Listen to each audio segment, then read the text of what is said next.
Hello guys, আজকে আবারও চলে এসেছি একটা অন্যরকম রেসিপি নিয়ে। দেখো, আমি একটা বড় পেঁপের অর্ধেক পেঁপে কেটে ভালো করে ছুলে ধুয়ে নিয়েছি বা গ্রেটারে ভালো করে গ্রেট করে নিচ্ছি। দেখো,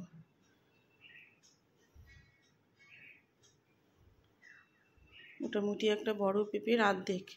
পেঁপে তো এমনি গ্রেট করলে এমনি অল্প হয়ে যায়, তারপরে কড়াইতে দিলে দেখবে আরও অল্প, একদম অল্পই হয়ে যাবে। তো ভালো করে আমি এইভাবে প্রত্যেকটা পেঁপে গ্রেট করে নিলাম। এটা একটু অন্যরকম খাবার। দেখো, খুব ভাত দিয়ে গরম ভাতে খেতে খুব ভালো লাগবে। এটা গরম গরম ভাতে খুব ভালো লাগবে খেতে। দেখো, আমার হয়েই গেছে, প্রায় শেষই হয়ে গেছে। ভালো করে করে নিলাম। দেখো, একটা অর্ধেক পেঁপে এতটা হয়েছে। এটাকে যখনই কড়াইতে তেলে দেবো, আস্তে আস্তে পেঁপেটা একটু কমে অর্ধেকেরও অর্ধেক হয়ে যাবে। দেখো, কড়াইতে আমি তেল গরম বসিয়ে দিয়েছি। তার আগে একটু কালো জিরে দিলাম, তেজপাতা দিলাম, দুটো শুকনো লঙ্কা দিলাম।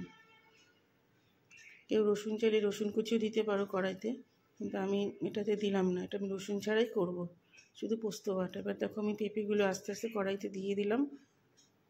গ্যাসটা কমিয়ে নিতে হবে, বাড়ালে পুড়ে যাওয়ার সম্ভাবনা আছে। তো দেখো, আমি পুরো পেঁপেটাই দিয়ে দিলাম।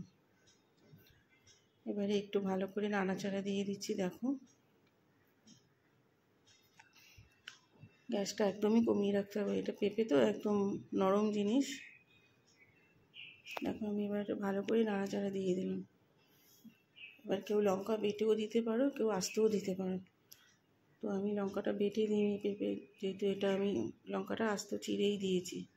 5টা কাঁচা লঙ্কা নিয়ে আস্তে আস্তে করে চিড়ে দিয়েছি। দেখো, আমি এবার ভালো করে নাড়াচাড়া দিচ্ছি। এটা সামান্য হলুদ দিলাম। অনেকে হলুদ দেয়, আবার অনেক হলুদ না দিয়েও খেতে পারো, আবার হালকা হলুদ দিয়েও খেতে পারো। বেশি হলুদ দেওয়ার প্রয়োজন নেই, যেহেতু এটা পোস্ত বাটা দেবো। তো হলুদ না দিলেও চলে, তো আমি হালকা হলুদ দিলাম। কালারটা ভালো হবে, আর হলুদ না দেওয়ার কালারটা একরকম হবে। দেখো, আমি অল্প হলুদ দিয়ে একটু ভালো করে কাঁচা লঙ্কা দেবো, দিয়ে নাড়াচাড়া দিলাম।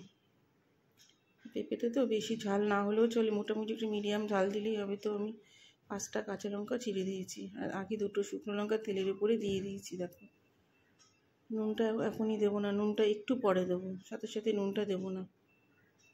একটু ভালো করে নাড়াচাড়া দিয়ে তারপরে একটু নুনটা অল্প করে নুন দেবো, সামান্য পরিমাণে নুন দেব। দিয়ে এবার দেখো, ভালো করে নাড়াচাড়া দিচ্ছি। বেশিক্ষণ লাগে না হতে, অল্প সময়ের মধ্যেই হয়ে যাবে এটা। একটু ভালো করে দেখো নাড়াচাড়া দিয়ে দিলাম। এরপরে দেখো, আমি পোস্ত আর বাদাম বাটা দিলাম। কেউ চাইলে তেল বাটাও দিতে পারো, চাল মগজ বাটাও দিতে পারো। তো আমি এখানে পোস্ত বাটা আর বাদাম বাটা দিলাম। টেস্টটা ভালোই হয় এটাতেও, সব তিলেও ভালো টেস্ট হয়, সাদা তিলে, আর চাল মগজেও ভালো টেস্ট হয়। তোমরা সবাই এটা দেখে বাড়িতে ট্রাই করে দেখো, লাইক করো, কমেন্ট করো, আর অবশ্যই সাবস্ক্রাইব করো। দেখো, এটা একটু নাড়াচাড়া দিয়ে দিতে হবে। তারপরে দেখো, আমি অল্প করে ঢেকে দিলাম, আস্তে করে স্টিমটা কমিয়ে একটুখানি ঢেকে দেবো। বেশিক্ষণ সময় রাখবো না, অল্প সময় রাখবো খুব। দেখো, হয়েই গেল। এবার হালকা মিষ্টি দেবো। পেঁপেটা কতটাই কমে গেছে তোমরা সবাই দেখো, একদম কড়াইতে দিলে কমে যায় আস্তে আস্তে। তো চিনি দিয়ে ভালো করে আমি একটা নাড়াচাড়া দিয়ে দিলাম। হয়ে গেছে আমার এটা। তোমরা সবাই বাড়িতে খেয়ে আমাকে কমেন্টে জানিও। এরপরে আমি অন্যরকম জিনিস দেখাবো, তোমরা দেখতে থাকো, আর অবশ্যই সাবস্ক্রাইব করো। আর এটা গরম ভাত দিয়ে খেয়েও এটা খুব ভালো লাগবে। অল্প ঝাল দিয়ে অল্প মিষ্টি দিয়ে খেতে খুব টেস্ট এটা। দেখো, আমার হয়ে গেছে এটা। আমি এবার আস্তে আস্তে বাটিতে তুলে নিচ্ছি। দেখো, ওইটুখানি হয়ে গেছে, একটা কাচের বাটিতে, মিডিয়াম সাইজের একটা কাচের বাটিতে। দেখো, এক বাটিও হয়নি, আর বড় পেঁপের অর্ধেক পেঁপে। দেখো, কইটুখানি হয়েছে। খুব টেস্টফুল একটা খাবার। তোমরা বাড়িতে খেয়েও এটা সবাই, খেয়ে আমাকে কমেন্টে জানিও। দেখা হবে নেক্সট ব্লগে। নতুন নতুন দেখতে থাকো তোমরা সবাই।